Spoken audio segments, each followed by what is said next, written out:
I see to mine, but now I see to run through many days, just toils and snares. I have already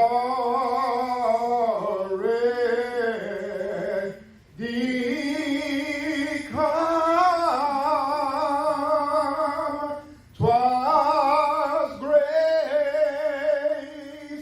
that brought me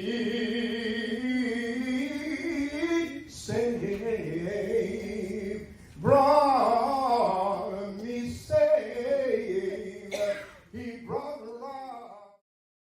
I was incarcerated back in 2017 for a first-time marijuana offense in the state of Kansas, sending me to 7 years, 8 months in prison. My grandmother had passed away, which was leaving my little 8-9-year-old brother going to school. You know, I ended up getting out there, choosing a foster family for him, and it was the final ride with my brothers, and I never forget it. We ride in the back seat, and you just see two young boys, as we get closer to the airport, just bust out in tears. You know, you don't only lose, you know, your freedom, you know, you kind of lose access to the loved ones, like the people that are affected by it. Everybody gets up and lives for somebody, especially after seeing my little bros cry in the back seat on the way to the airport. That really just gave me the sense of motivation to kind of get in there and get to work. But I just went in there and I just studied law, man. And the whole time I was writing 125 state representatives in the state of Kansas. About 3 years, 6 months into prison. Just wrote a motion. I ended up sending that motion in, and this guy comes and sees me. His name is Chris Biggs, former Secretary of State of Kansas. And 30 days later, man, I get a letter in the mail saying my conviction was overturned. As soon as he got out, messaged him on Instagram, hit him up. We hit it off. He's actually my roommate now. So as soon as he got out, I took him in. I said, yeah, we'll get this figured out for you. So you know that we're officially open for business. Yeah! You know, the crazy story about Nate is he literally said, come live with me and just learn the industry. And the dude didn't even know me, right? It was the crazy part, man. The guy didn't even know me. Who else is like me that's in there that hasn't been revealed? Went out and did some, you know, things with County Convicts, and Last Prisoner Project. You know, I wanted to give back to, you know, all the other people that was incarcerated. Special thanks to this guy, one of the smartest men I've ever spoken to in my life. I helped her husband get out of prison in New Jersey and winning a New Jersey license. You can't get time back, so now you have to make the most with the time you got. My name is Gracie Berger, and I'm the State Policy Director for the Last Prisoner Project. So we're really excited to be here in DC to bring together people all across the spectrum of beliefs and backgrounds and expertise and political affiliations to talk about why it's imperative to release individuals from prison and jail who have been criminalized by the war on drugs and to clear their records automatically. That is not a Democratic issue. That is not a Republican issue. It's a human issue. It makes fiscal sense. It makes fairness sense. And it's just common sense that when you change the way you view a substance, when the government says we are no longer going to criminalize this thing, it's just common sense that the criminal code needs to be aligned with that change, right? And so we're really excited to be here to hear from experts all around the country that have expertise in all different areas and talk about why this is really nonpartisan and just common sense. And it can't wait. Our constituents can't wait. There are people in cages all across the country who shouldn't be there.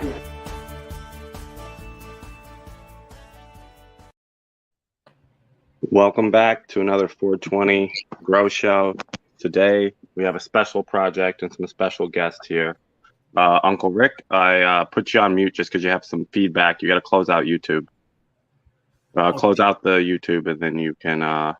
We won't have that feedback.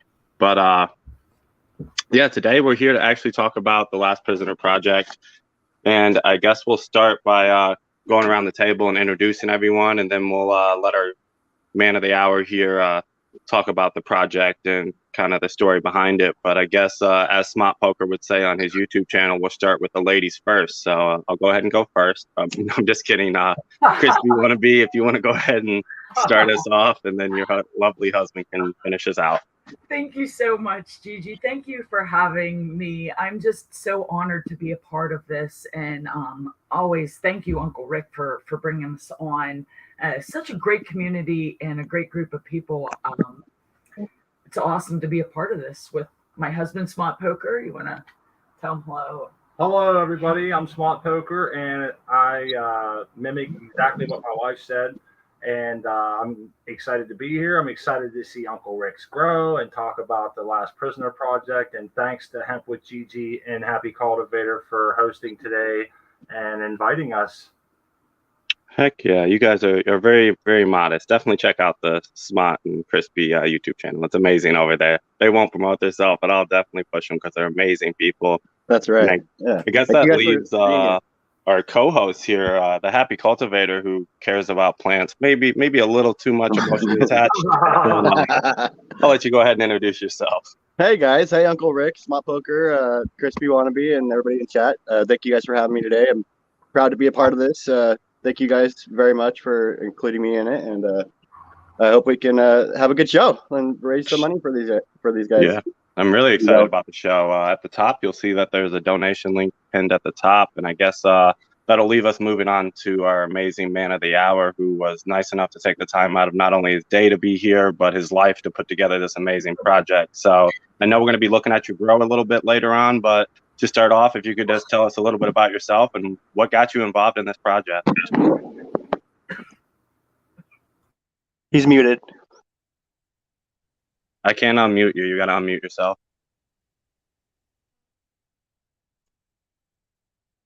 There you go. There we go. Okay, it's showtime. Hey, thanks so much for having me, Hemp with Gigi. I really appreciate the opportunity to talk about the Last Prisoner Project, and I want to thank Smart and Crispy for allowing me on their show this morning. When I reflect on it, I think I might have got a little carried away, kind of hijacked the show. But I think, now that the nervousness is worn off, I think maybe you might be able to keep me under control here. So thanks so much for having me. Oh, is it my turn to talk? No, Rick, you did great today on our show, man. You didn't hijack anything. We was glad to have you take over and do that. We just able to kind of sit back and it was great, man. So we hope we left enough stuff for you to talk about here, so you don't have to. I feel bad. Like I was asking you all the questions. I'm thinking this poor guy's got to say this 3 times today. So no, I'll never get tired. Talking about it, that's for sure. It's just come together like I couldn't imagine. I had no idea when this idea was created where it would go to, and it's just been an incredible ride. It's just been so much fun. I can't tell you. Getting to know everybody more, and now my Instagram is blowing up, and my email is blowing up, and everybody just wants to. I just got another Instagram message from somebody else who wants to support us in a really big way. Well, in a big way, yeah. Well, support is important. Definitely, for some people maybe in the chat that don't know what exactly the Last Prisoner Project organization does, could you kind of give a brief what they kind of do? Okay, thank you. Yeah, so the Last Prisoner Project was established 2 years ago by Andrew and Steve D'Angelo, and it was put together to assist people who are incarcerated for nonviolent cannabis-related crimes. Right now in the U.S., there's 40,000 people who are in that category. So what they do is, while prisoners are still incarcerated, they will help them in helping them get out. They'll help them with expungement. There's a team of lawyers that work very closely with the project. Once they get out, they'll be helping them with they'll be helping them with a job placement, finding a place to live, that kind of thing. So it's an incredible, valuable service that they are providing.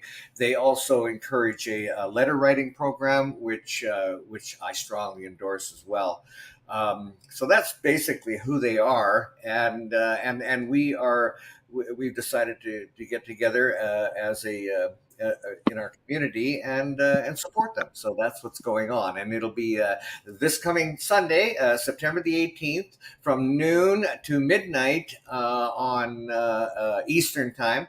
And yeah, we got a terrific lineup of people coming on the show. It promises to be a fun-filled day.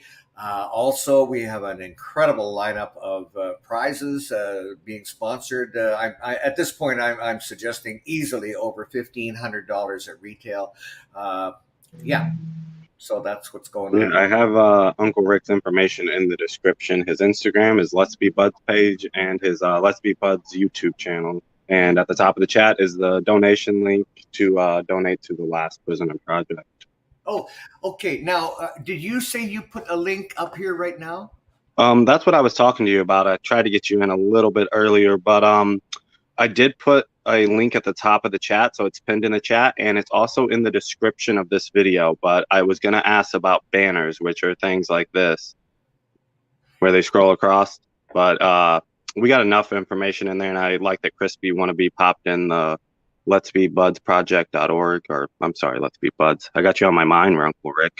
Last Prisoner Project.org. Okay. Now I think I found the link that you were looking for, and I'm gonna put it in the chat right now. And if I could explain this link here, how the donations work. Okay.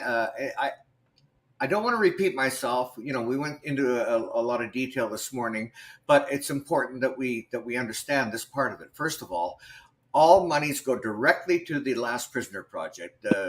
There's no middleman or anything else. Your donation goes directly to the Last Prisoner Project. And if you use this link, what this means is that Dutchies will match your donation dollar for dollar. So if you use this link that I just posted up here, it goes directly to the Last Prisoner Project. But then if you use this link, then when it comes time to, you'll have an option. Do you want to put this in memoriam or in honor of somebody? If you click on in honor, then it'll show the recipients and so on. You have to fill in all those things. But the most important thing is that you fill in the recipient's email at, and we have a sample of this on our website, is lastprisoner22@gmail.com. And what that means is when you send a donation to the Last Prisoner Project, within 15-20 seconds, you will receive a receipt. Okay. At the same time, we will receive acknowledgement that you sent that money. And at the same time, Dutchies will receive acknowledgement that you sent the money, and they will match it dollar for dollar. So that's how that little thing works. Oh, and listen, there's nothing stopping anybody from starting to donate right now. Everything that we is donated, we'll get credit for on the Last Prisoner Project. So that's how that works. Yeah, definitely. I know you covered a lot of information over on Smart Poker's and Crispy's channel. So definitely you guys check that out after this. They have it up on their YouTube. And I believe Smart is also going to be adding the donation link in the description. So that's really amazing of them to do that. Yeah. Cool. Yeah, check it out, man. It's there is a good bit of information there. And it is important to kind of repeat it. I know we have different, some of our crowds don't overlap, so there might be a few people. So I wouldn't feel bad about anything, even if you just do a quicker recap if you feel like Well, I did kind of want to go in a direction of, I've definitely had them explain what the Prisoner Project is. I would, if you guys don't mind, I know all of us have at least friends or loved ones or experiences where cannabis laws really affected your life, or maybe how you had to smoke cannabis in secret. So I guess if we can go kind of in the same order, ladies first, we can kind of start with Smart and Crispy. If you guys want to do it together, maybe a story where cannabis has affected you in a, I guess, negative way in this case. Do you get the question? Oh, yeah, we Okay. did. Well, I can tell you, it affects our daily lives and the fact that we have to hide. We can't just have friends and family over, certain family members over, because at certain times, because of our house, the way it smells. The noise, you have they kind of, if you go past the bathroom, you kind of hear like 2 exhaust fans humming, which, nobody's really picky, but she's right. We kind of live our life different. We don't let a lot of people in our house. We, when we go places, it's like, it's weird. You can't like take any bud to celebrate or do anything. And it just sucks, man. There's so many, like just ordering stuff. There's no grocery stores. Everything has to come from online, and you can't ever look at anything when it comes to, it's just you can't look and smell. You can't smell any of the product or even visually look at it at a dispensary around here. Plus, their product isn't as good as what we can grow here at home. It's garbage, man, for real, and it's expensive. Yeah. But we'd like, it would be nice to be able to take it to a friend's house or to, transport it. I got to tell you, after witnessing that DUI, cannabis DUI in front of our house not that long ago, I'm like really paranoid about going anywhere with it. I'll just stay here. I won't even go somewhere if I don't think that I can handle it without my meds. I'll just be like, you know what? Let's stay here and chill out. And that sucks. I shouldn't have to deal with that. Yeah, like we go floating down the river, man, and we can't even take it in our car to go, so you spend the whole day floating down the river. What's better than having a few? I mean, we do, but it's always like, damn, why not just this move here could cost me a lot, just trying to get some buds down the river with me. And so, it makes us live in like a chronic fear, Mm-hmm. And I noticed that it does change how close I let people into me and all this other stuff. And we don't have like get-togethers at our house for dinners like we would love to, because it just sucks. And like my wife said, we got to see that recently, and it just drives it home. And we told people this. I think some people in your chat might find it interesting. In our state of Pennsylvania, if you have a medical card or not, if you get pulled over and they do a blood test or whatever, any traceable amount gets you a DUI. The card doesn't save you at all. Now they're working on legislation to change that, but as of right now, it's not like that. And there's people every day getting busted under those laws currently. So there's a lot, man. I think, we could probably go on for an hour about how it messes with us. And you mentioned Gigi earlier on our show with your little thing yesterday when the sheriff came by. You grabbed all your shit before you realized, like, oh, wait a minute, I'm straight. Isn't that crazy? That's how we are. We're tuned to this. Yeah, I guess I could intervene there and jump the list here, and definitely I have that video actually in my StreamYard here. But yeah, there was a sheriff needing to go to a building down the road from me here, so he parked in my driveway to make a phone call. But I'm just seeing it on my security camera. I got pounds of weed vaults in my floor, so I panicked and grabbed them all and ran them to the back of the house. And then halfway through the back of the house, freaking out, I think this is legal, so I'm gonna go confront him. So I got out to my porch here, and he got out of his car, and I lit up the joint, and he's walking towards me, and he's like, "Hey, I'm so sorry, I'm just sitting here waiting for a call, you want me to move?" And I was like, "No, you're good." So then when he got back in his car, I took this video, so thought I'd share it with you guys. Picked up some papers from the excise station, and I'm about to roll up mine. I smoke weed, and I don't give a damn Ziploc. But yeah, it's just a big stigmatism that's even hard to get rid of once it's legal here. It's legal here, and I'm still like, oh my god, I gotta hide my stuff. So yeah, that'll last for a while, man. I guess while you're talking, Happy, do you want to jump in maybe and tell a story how it's affected you or your family or loved ones? Sure, yeah. So I mean, the positives, like I started smoking cannabis at a young age, like most of us do. And I probably used it for more of a recreational purpose at first, but I found out at the age of 18 that I have glaucoma. So, I haven't noticed the effects of it as much. And I don't know, I've been a heavy smoker my whole life. I've I like to grow cannabis for my loved ones and friends that need it medically. It's an amazing thing to hand them over something that you put your effort and work into, and see them smile and know that you handed them some medicine. You donated something that's going to help them. I've had friends that from North Cal, Mendocino, Lost Coast, and so on that have been affected by not offensive cannabis crimes, and they've been in and out of the jail system. I'm not going to throw the names at them or anything, but now they're one of the leading vetted cannabis businesses in Oregon. So it's cool to see that somebody actually came out of the prison system and was able to rehabilitate like back into the system and actually make them a good amount of money legitimately.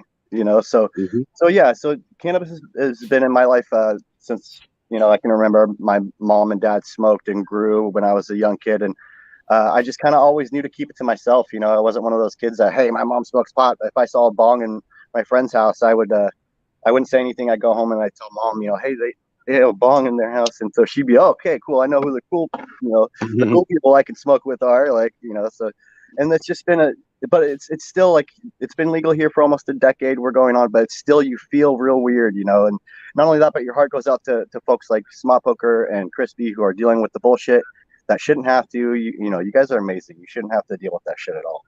It's a medicine, and but yeah, so as far as like people being affected, like me, I've been pulled over several times, like cars impounded, things, bullshit like that, big tickets. I haven't spent any time in jail, thank God, knock on wood. But like it's still everywhere you go in the country, and it's not, this isn't going to change until everybody stands up and says, hey, we just want it legal. We really do, and let everybody out of prison. Like every little bit counts too, guys. Writing letters like helps too. These folks have been in there for a minute and they're lonely. They have nobody to talk to. They're in there for doing stuff that some of us are doing now. So, like every little bit helps. But yeah, that's my side. No, that's definitely amazing. I don't know if my intro video played, but the Last Prisoner Project did put together some videos there I put together to kind of share that story. And I guess we'll go to the man of the hour that's responsible for helping probably thousands of prisoners. So you got any stories maybe on why you started this? I guess would be probably one of the stories, right? Probably, but if I was to go back a little further, because I've been at this like over 35 years. Probably over 20 of those years were black market, and yeah, and I'm not going to go into all the details now, but I'm going to save them for the show. But 5 arrests and for cannabis, 3 convictions. Probably the first one was could have been the worst. I mean, they were all nasty. I mean, you don't want to, but something kept me coming back, and I'm still here today. So there. Anyway, the first one. I was down in California on vacation at the time, and it turned out my neighbor, he was the rat. And so when I was away, I was asking him to keep an eye on the house, and that's when they busted me. So and then he phoned me, and I'm down in California at the time, and tells me that I've been busted. And so actually he beat around the bush, and I had to get another buddy to go over and confirm everything. But anyways, I mean that just so when I was sitting by a poolside in California writing my letter of resignation to a company that I'd been representing for 17 years. And because I thought, how am I going to face? I mean, this was a long time ago, so laws have changed a lot. But how am I going to face this? And then we started driving home, and it was a long weekend. So I didn't have a lawyer on retainer, and it was I got about halfway home before I finally got through to the lawyer. And he said, yeah, okay, and basically throw enough money at me and I'll make it go away. And he said, yeah. So I told him what I was doing and that I was on my way back from California. And he said, oh, shit, just turn around, go back, man. Just enjoy your vacation. You know, I'll look after everything for you up at this end. And I said, no, you don't understand. You don't get it. And so I had to keep going. And oh my God, it was traumatic. But it, like I said, in spite of it all, there's something, you know, when you get that dirt under your fingernails or that passion in your heart, it's just hard to stop. It's really Well, hard. I'm glad you kept pushing at it because, again, I really respect the fact you put all this together, and I'm glad that you mentioned the letter program. Now, is that something that Smart and Crispy's kind of handling for you on that side? Absolutely. I mean, we're all in this together, but Smart and Crispy so graciously took on that. I knew, like, quite frankly, I didn't realize that Smart had been incarcerated when we started this conversation, but we formed a advisory committee of which Smart and Crispy were members, and then we were having meetings. And one day I mentioned well, it was probably the first meeting we had, and I mentioned something about the letter writing campaign, and I could see in Smart's eyes, he just, oh yeah, this is me. It's got my name all over it, and I offered the ambassadorship, and they gracefully accepted, and it's been fantastic. Heck yeah. And if you guys want to talk more about the Yeah, I letter, think Smart and Crispy definitely be able to put something on that. But I would like to also touch on the fact that a lot of people are saying, you know, first time you see my face, and that's because it's legal here. And that's the kind of freedom and pride I want for Smart and Crispy. And I'll turn it over to them. I feel out for you guys, man. Uncle Rick mentioned he saw it in my eyes. That's because a lot of times on the private shows, I will show my face. My wife and I will use the camera if it's just like an Instagram private. It's just kind of like not on these recorded shows. We don't show our face. But yeah, the letter writing campaign, we mentioned that it was when we heard about it, we like perked right up, and I'm thinking, yeah, that's actually a really good idea that someone's come up with. And so for any, you know, people that's been in jail before, they know that that's important, man. Like there's a couple points that, you know, this is going to be all reiterated from earlier, but people like they go to jail, and so a lot of times it's their second, like Uncle Rick here, he said he got busted 5 times, convicted 3 times. People go to jail multiple times, and then their family, who also grew up in reefer madness, are thinking drugs and jail, and that's what they think. And so when you've done it more than once, they start like cutting you off, man. They're like, oh, I'm not going to write him, I'm not going to send him money. And so it's important for someone like, you know, for people like us to understand that can happen, even though we see it differently. That doesn't mean grandma or your parents or your rest of your family does. So a lot of these people get cut off from like talking to someone. So it's important to write them. Maybe just talk to them about regular events. It doesn't have to. You don't have to get super close, or you don't even have to tell them your real name. But you know, just write them. Let them know there's people out here thinking about them, and that you know, people are fighting, and more every day people are getting involved. And then if you happen to, you know, if you just want to share maybe some you know, like I said, current events, just generic talk, I call it, because in there, that's big, you know, like that gives you something to think about. We talked about this earlier. When someone gets a letter, you know, they come to your door for mail. That's awesome. You're like, shit, I got something. And then you open it up, you read it. Now you have all night to like to decipher what you want to reply, and it gives you something to do, even if it's just for a day. And then, you know, you send the reply out. Now you have the anxiety of, or the, you know, the good anxiety of waiting for that other reply to come back, and if it, you know, if it goes into that. So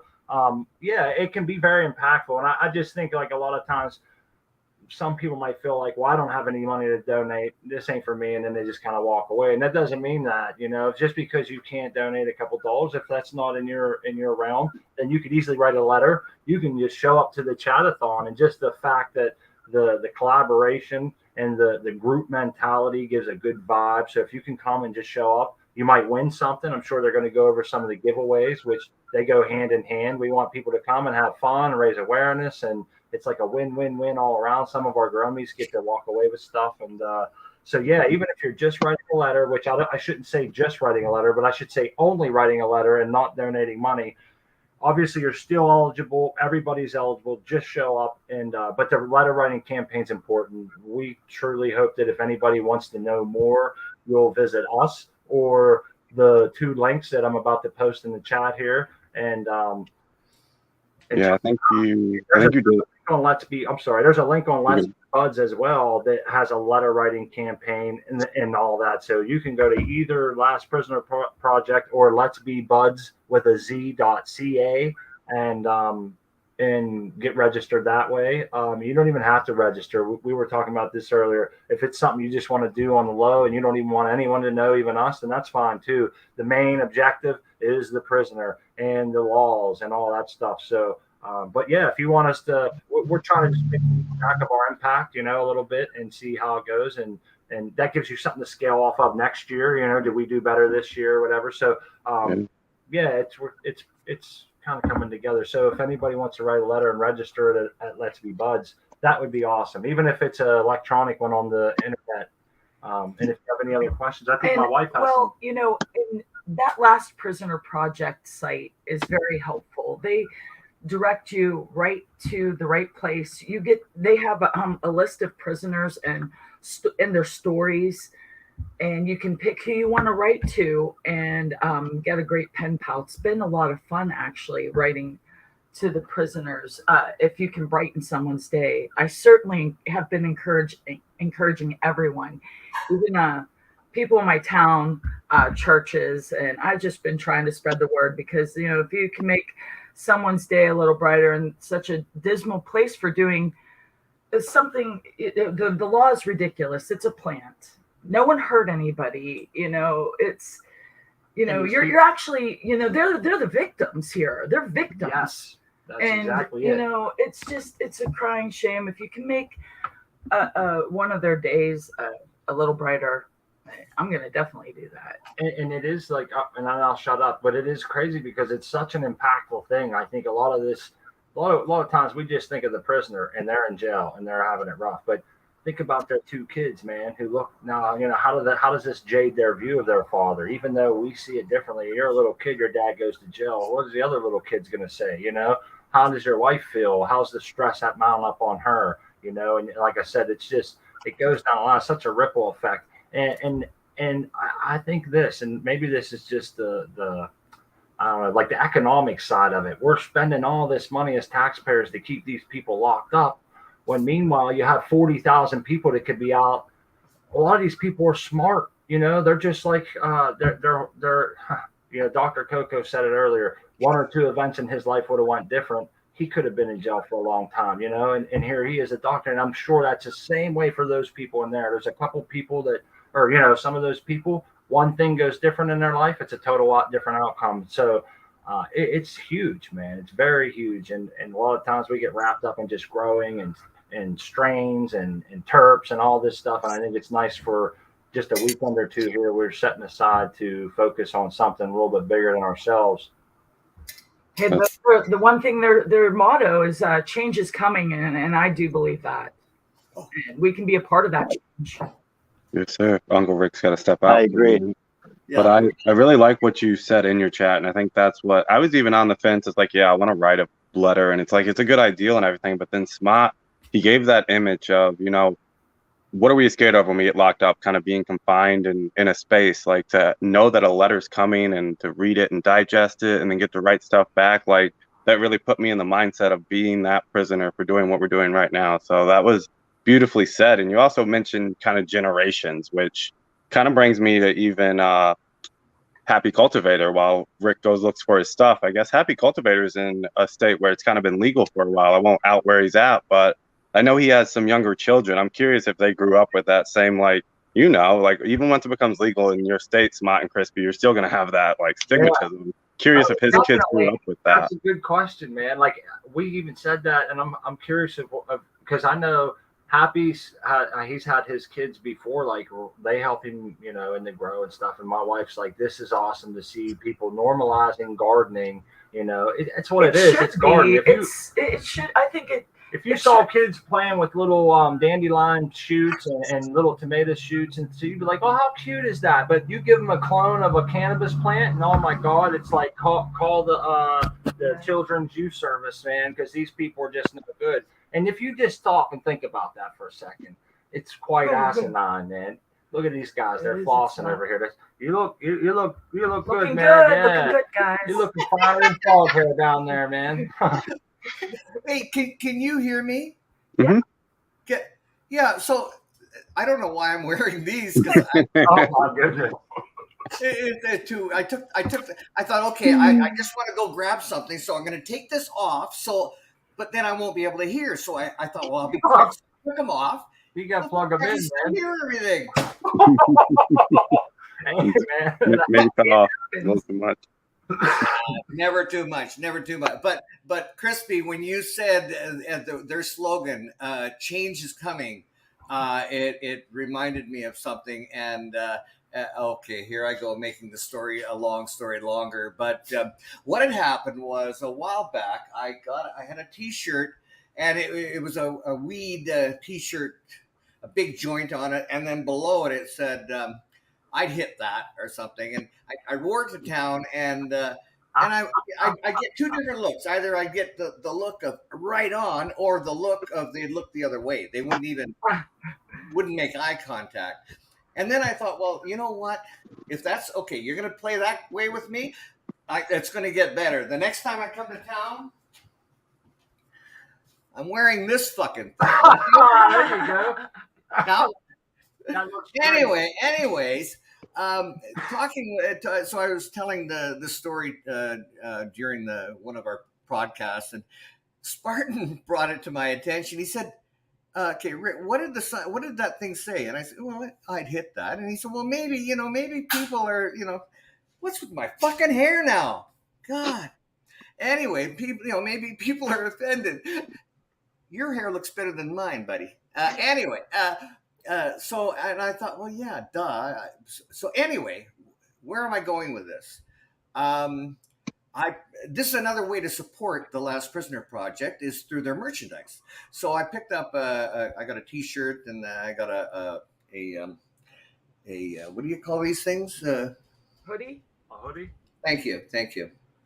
Anyway, on the front, okay, it says change is coming. Yeah. And that is that the way I look at it, it's something like it can be enough for somebody to approach me and say, what does that mean? Like, Yeah. and guess what? We open dialogue.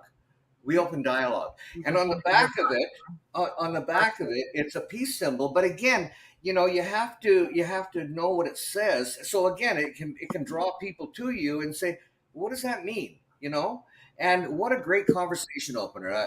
I just wanted to mention that. Yeah, no, that's definitely an amazing hoodie. That's nice. I guess I kind of on awareness factor, it kind of brings me back to the question I had for Happy Cultivator and Smart. I'm gonna have to steal that whole dandelion scenario. That was just beautifully said. But I guess Happy, you kind of understand the question we were asking about the generations. Say again the question. Yeah. Basically, Smart Poker was saying how it can sometimes be generational, where maybe your older generation doesn't talk to you because you're related with the drugs. Now, your kids are quite young, and I know you've been in a state that's been legal for a little bit. Do you find that they have that same paranoia in the back of their mind when a cop passes by, or are they like just toking it up, passing it to? I think, I mean, I actually, not that I hope that they do, but I mean, two of them are underage, or one of them at this point. So, he shouldn't be out smoking on the streets, young man. But did you find he's talking like, hey, those people are smoking drugs, or when you walk by people smoking pot, anything weird? But yeah, no, they it's a little different here. They're more relaxed. I think people are a little paranoid about smoking on the street here because that's the one way you get pinched. Like if you're out doing that kind of stuff, like brings like open container or something. What's that? What do they hit you with, like an open container or something? Because it's completely legal. Yeah, you basically get a ticket for it. You don't at this point you get a ticket unless you're like distributing or doing something like that. But but so yeah, generational. I still talk to the boys. I let them know we have the talk or whatever. But I don't really put cannabis in the classification as drugs with them. That's a whole different conversation with them. They see dad using it as medicine. You know what I mean? So, but yeah, I don't know if that answered your question. Sorry, my mic's really bad, guys. No, your mic fine. We can hear you. Oh no, I couldn't, or my phone. I guess I should have said I didn't hear. I'm not having no kids unless my husband can get pregnant. I ain't having no kids, so that question is related to you. Awesome. But yeah, so I don't know if that answered the question, but yeah.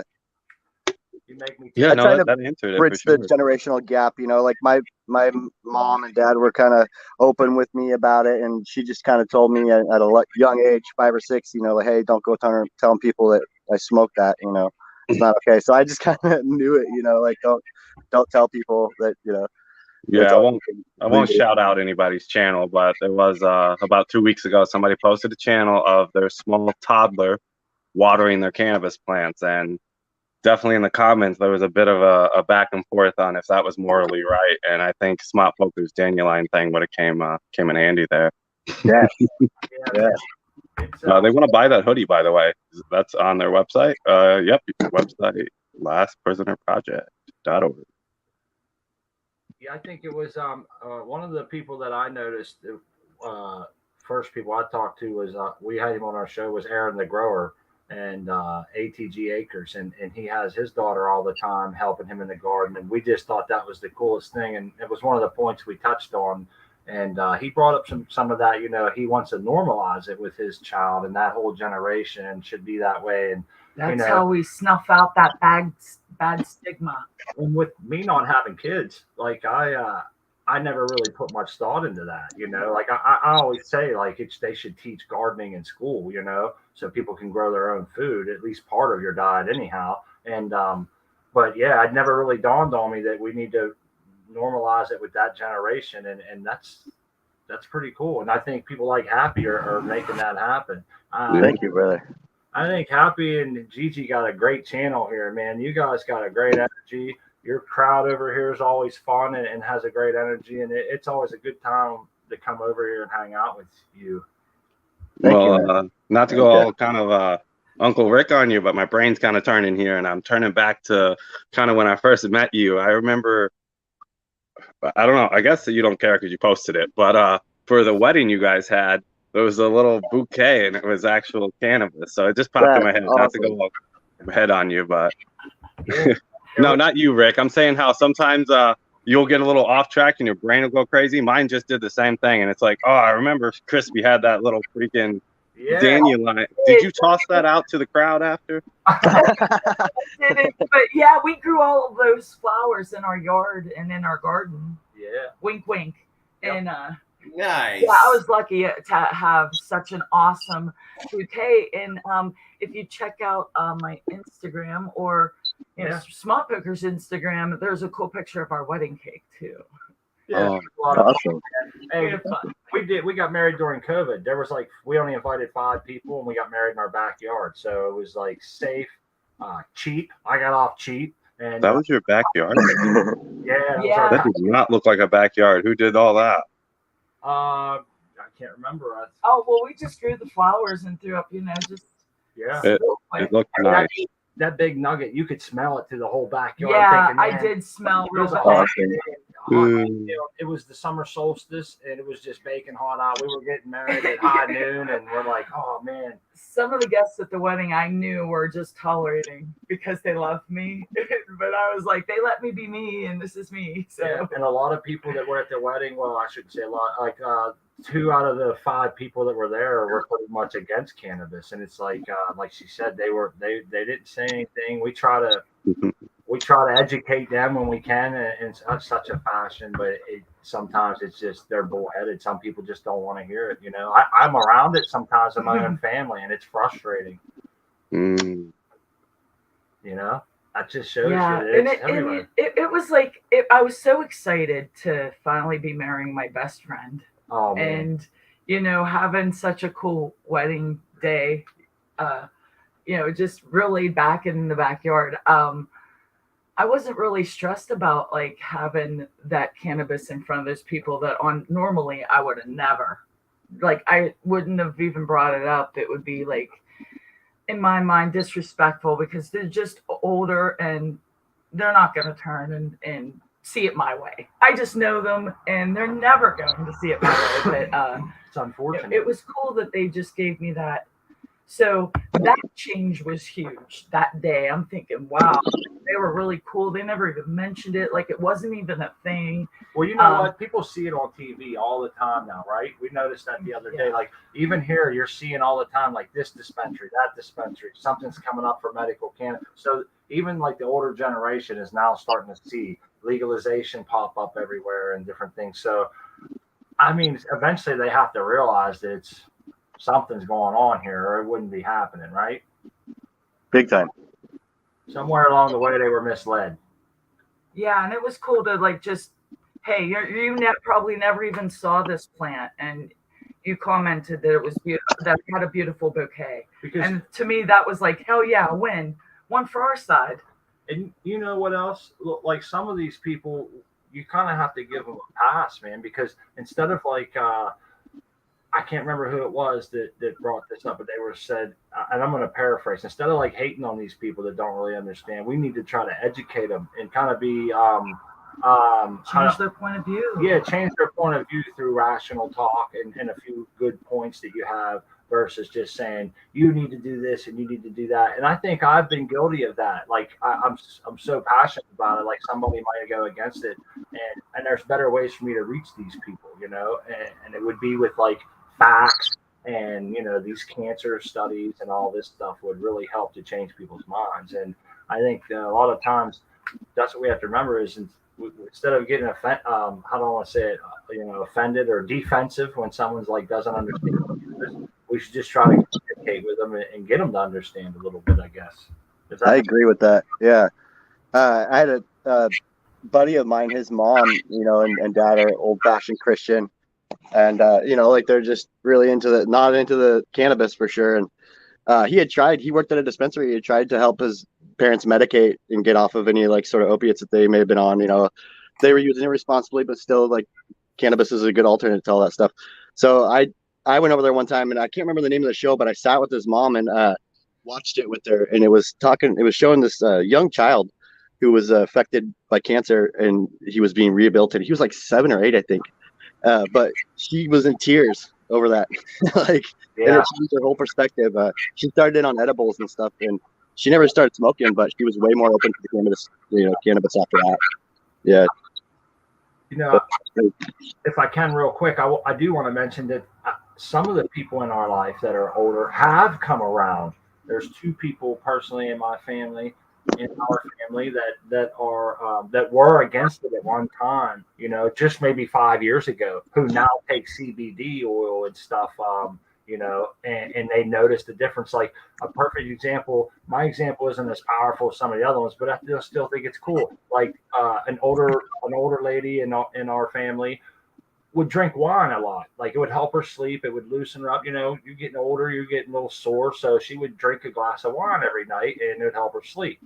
And so she swapped out her glass of wine for CBD oil and has done so now for, I want to say, over a year or so. And that was because me and my wife talking to her and kind of like changing her mind over the last 5 years. And I'm a little bit proud of that. I mean, it's not That's like, awesome. Yeah, we didn't cure cancer, but we got somebody to at least change their mind. And now I know she goes to her church and talks to people, and we're spreading out. Yeah, we were able to talk to her and tell her about the Last Prisoner Project, and she were going to kind of semi-anonymously drop some of that there for like a prayer list and some other stuff. Which, hey, I don't know what people believe in, but I think just the vibes that you get from that is positive. So We cannot send cannabis to the prisoners. No, can't do that. Give them something to relax with and put it free your mind.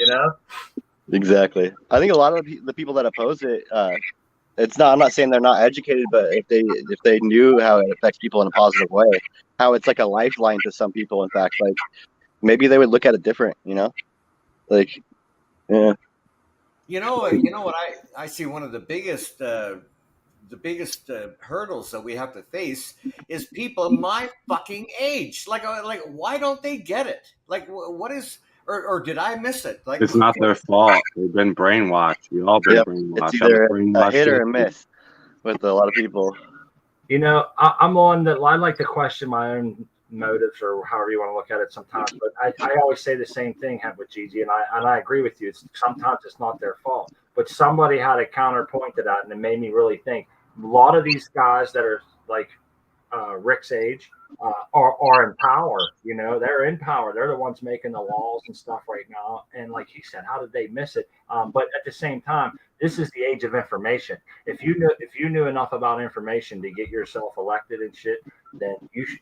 In this age of information, it's just ignorance. You know what I mean? Because you don't want to know. If you have, as soon as you hear something, you can look it up. You know. So we have to get in there. Spartan Grown's the one that mentioned it. He said, if you can get in their office and talk to them face to face, let them see that you're not some cretin that's hiding somewhere under a staircase growing buds. You're a normal, hardworking, person with nice clothes and whatever. You know, you're eloquently spoken to a point or whatever. You know, and they just have a different view of these people, and it's because of lobbyists. These big lobbyists a lot of times go in there and tell them home grow's bad and you don't want this and this and other, and it can be crazy, man. It's I like D-Nug's ideal. all the stuff we've been learning, and it's eye-opening. D-Nugs want prisoners to start growing inside. Yeah. Cool. It's like the pet dog program, huh? Seed program. Yep. Something like that. Something like that. Make the state some money, right? That's right. It's definitely brainwashing. The fact that it can be legal in one part of our country and illegal in the next is just, it's mind-boggling to me. It really is. It's weird that it's not even a political issue or really a law issue. It's a freaking worldwide issue of plants. Yeah, I mean, we're supposed to be a country, right? United, like, unite us by this kind of things, you know, like legalize cannabis. You know, it's also a socioeconomic issue. You know, most of the people that are getting busted, let's be honest, they're of minorities in a shitty part of town. You know, and exactly. They're easy pickings, man, because of the jobs that they don't have, and just the way things work. I mean, I don't know the ins and outs of how all that works, but it's highly studied that, you know, people, minorities and lesser income neighborhoods are way more prone to be picked up and put in jail for cannabis than anybody else. And so you have that socioeconomic stance where it's like, depending on how much money you have, they're not cruising around these $1 million estate homes and busting people for dime bags and 20 bags. And you know what I mean? Let's be honest. No, I agree. Yeah, they go for the easy target for sure. Yeah, 100%. And we have to admit that the prison system is a shambles. I mean, it's a revolving door. The justice system is a revolving door, and the prisons are nothing but fucking warehouses. Yep. For profit. Why don't we make them for profit? They are. Some of them are. Prisoners, we get the more money we fucking make. Yeah, the private prison industry is a big industry in America. If you Google that, you'll see it's getting bigger every day. Oh, they're the biggest lobbyists in Washington. Absolutely. Yeah. Got that money, yes, sir. Rick, I don't want to forget your video here. Yep. I took the sound out so you can just unmute yourself once it starts playing, and you can just talk over it if you want. Okay, I'm sorry. Okay, now you're gonna have to speak slowly. I'm sorry. I'm gonna unmute myself on my video. Yeah, when I click this video, you'll see I'm gonna do a little bit of test here. Okay. Now, can you hear me when you're showing that? What I'd like to be able to do. Yeah, I can hear you. To be able to narrate and then get you to pause every now and then. I don't know if I can pause on this. That's a good question. Well, if not.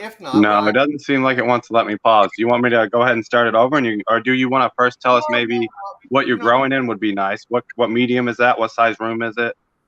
Okay, then, yeah, I'm just trying to think about it. I can kind of narrate as we go, and then I can answer questions later, or we can loop. There is times where I'd like to be able to stop and explain things. Why don't we let it play? Can you hear me? Yep. Okay, why don't we let it play, and then I don't know. We'll try to answer questions. Yeah, just go ahead and tell us what's going on in there. Yeah, okay. So this is about day 58. I'm just what happened was these things got away on me, and they stretched so much. I got three tiers of trellis in there, and they grew way up above that bars, and so then I had to go in and stake them. It's just insane. But yeah, so I wanted to show too that I use the circulating system. I have like a vortex in the room. Yeah, and then my containers, they are. I don't see a lot of people using them, but I love them, man. They do the same job as fabric pots, but they you can clean them, and I just love them. There's my dehumidifier, my air conditioner, and then I have another dehumidifier up, which is quite frankly overkill for the room. But you know something, and that's my CO2 intake. But you know something, a good dehumidifier really helps you dial in your VPD, and it takes a lot of pressure off your air conditioner. That is just a water cooling system, just in case my AC fails. My lighting, I've got two. I have two HLG 650Rs, and I've got four Spectrum Kings. Yeah, I'm not gonna lie. When you sent me this video, I wasn't expecting such a big garden. You give off that go lucky kind of hippie vibe. I thought we might be in like a she shed outside, not like a full blown facility with huge ACs. Like I'm super jealous. Yeah. Well, Awesome, Rick. It's become my passion. If you haven't noticed, it's my another one of my passions. I just love it. I just love it. I have a automated irrigating system. They can in 1 minute I can feed that garden 12 and a half gallons of water. Yeah, and the lines go in, and it diversifies all of the water so that the cocoa, it runs in equally into the cocoa. It's just working beautifully. Very happy with it. Do you have a choice of strains, Uncle Rick, that you grow, or you just grow whatever? I do monocrop. I've tried growing a couple of. I like some variety, but I find that if I'm watering, if I have two different strains in there, they can take water differently, and so I can simply grow this, and the majority of this goes to RSO. I have to tell you that RSO is another one of my passions, and I have a number of I have 3 patients right now that that I provide free of charge. And is that true that some states will allow you to have flower, but some won't allow you to have like extraction? It's considered like man-made still, and a different law. Some states. Yeah. Ours is extra. Everything's legal as far as everything's even decriminalized here. But everything's legal. Yeah, you could. It is here too, and everything went legal at once. But I've heard of states. That's why I'm asking. I don't know if it's true. If anybody's state is like that, where you can have flower, but you can't have extraction. I've heard talk of. I thought I heard Colorado was talking about something like that. I don't know if it ever went through, but I did hear something like that. Yeah, or limiting. They want to limit the amount of THC in a plant. I mean, come on, like. Yeah.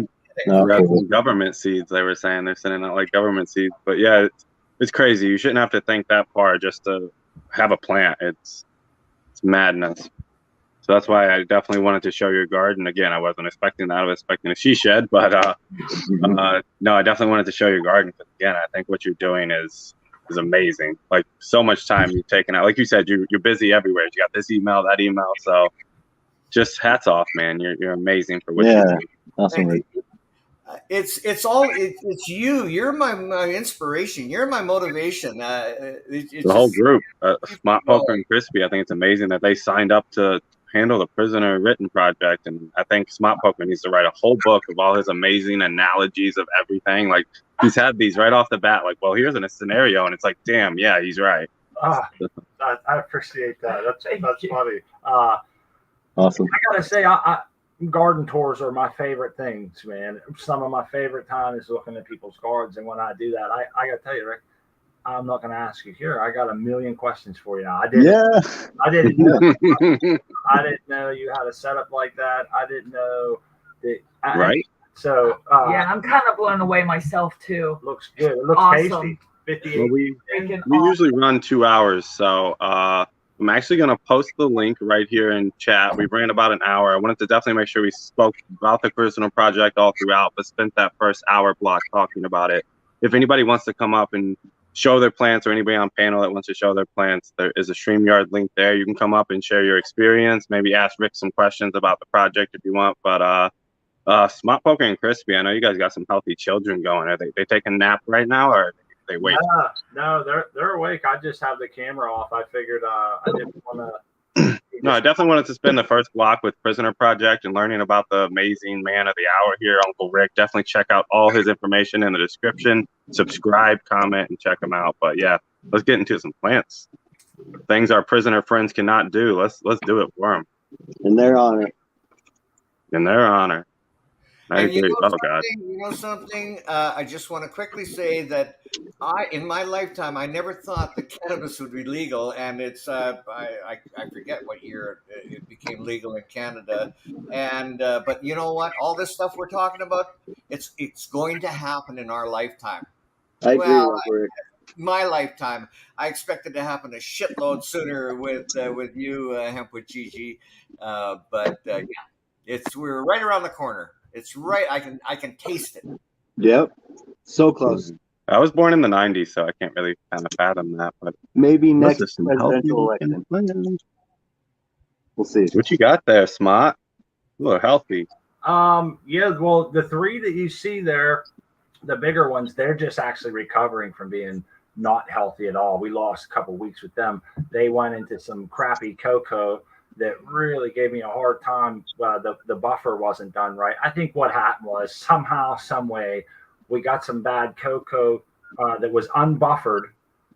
We got it confused, and we thought it was ready to go. We rinsed it, threw our plants in it, and they went to shit on us, man. And I had to bring them back with foliar, and I literally had to set the pots down inside a bucket of water that had CalMag in it, and kind of like do it while the plant was in there. And it really took really stressed them out. They have that one in front there is really suffering from dwarfism, from root stress, and with the one in the back, directly in the back to the left, it's topped, and the one is topped today actually, and it'll be ready to go. Those are GMO cookies in the front, Tropicana purple cookies in the back, and on the right over there in the back, that's a Cali Kush. Those are all photo period feminized, and they are like a month old already, and that's all the bigger they are. Is it a month? Yes. A little over a month now, and that's all the bigger they are. So the other ones in front there are, we have 2 MAC feminized, the little girls. That's our plant training grow challenge plants. Those are 2 MAC feminized, 2 Alien OG feminized, and 1 peanut butter breath feminized. And those are 7 days old, and we're going to veg those for 30 days exactly in this thing we're doing with Dr. Coco. We're trying to get down to veg time for 4 plants in a 4x4 under a certain amount of light, et cetera, and see how it goes. And so it's kind of a little bit of a fun experiment. And I think we have it figured out finally, Gigi. We're going to try to get GG canopy with these plants, man. Every time I always say that, like this time I'm going to do it, and something always gets away from me. But yeah, that's our goal, man. That's our plants. Those are all photo period feminized from msnl.com, and we're gonna have some fun with it. We got clear tubing there. I'm surprised no one's giving me shit about my clear tubing. Get algae in it, but I have some other shit ordered. Well, actually, I have it in my cart. I'm going to order it directly. I was trying to get silicone, can't find it, so now I'm going to go with it. But I'm swapping all that out here directly. And it'll go a little easier. I know Uncle Rick was curious about them air pots, man. We love those air pots, Uncle Rick. I want to mention real quick, those are 3-gallon air pots, but the bottom you can raise it up as high as you want to. So as those ones right now, I have the bottom insert comes out, and you can raise it on any one of those node rings coming up you want to. So I have it up about 4 or 5 inches. So those are only probably about 1.8, maybe 2 gallons. Oh, He yeah. shrinks the pot. I got Yeah, you. it shrinks Yeah, the pot upwards. So you can go, those are 3-gallon talls is what they call them. They have 3-gallon shorts, 3-gallon talls. And I got the talls because top-down fertigation only makes sense to have a narrow tube, you know, and it works out a little better, a little easier. And cheers to that. But yeah, man, it's, you know, we follow Doc's schedule. We have, you know, nominal success, and we have a ton of fun growing. There's a certain pride to growing your own medicine, you know, putting that seed in the ground. You know, one thing I used to wonder, I put a seed in the ground and then you get this big ass plant. I'm thinking, where's it come from, man? None of the soil goes away. Where's all this plant come from? I could see if the soil went down and you grew a plant. I'm thinking, this is amazing. So when I found out that it was grabbing CO2 from the air and using photosynthesis, and I was like, wow, this is crazy. And here it's led me all the way later to really trying to get the science and practice down like Dr. Coco teaches. And talking to all the old school guys that's been doing it forever, like Uncle Rick, and there's no substitute for experience and what you see, you know, in your own garden time and time again. So yeah, man, we rely on the old heads, and we always try to shout out the OGs, right, babe? That's right. That's right. Awesome, guys. I love seeing that little tour of the garden. Are we going to go back to that video? Yeah, we all have questions about Uncle I didn't see Rick. enough of it. Right? So I want to know about the lights. I want to know about Mm-hmm. the color. I want to know how much substrates in them pots. It's How many beautiful. pots in there? You know, did you train them, cut them? How long? Can you walk us out there, or are you not? Okay. You can't. Now You you're got to asking- tease. You teased us. Now you got to give it to us. Yeah, but you're asking me something that is technical. I don't know. It's okay. That's Oh, all right. there you go. There you go. Perfect. I wish we could pause it, man. That's beautiful. I know. Tell that Gigi learn how to use stuff, man. Jeez. No, it's awesome to see that. This is Yeah. This is Oh, awesome. darn it. I don't know where this.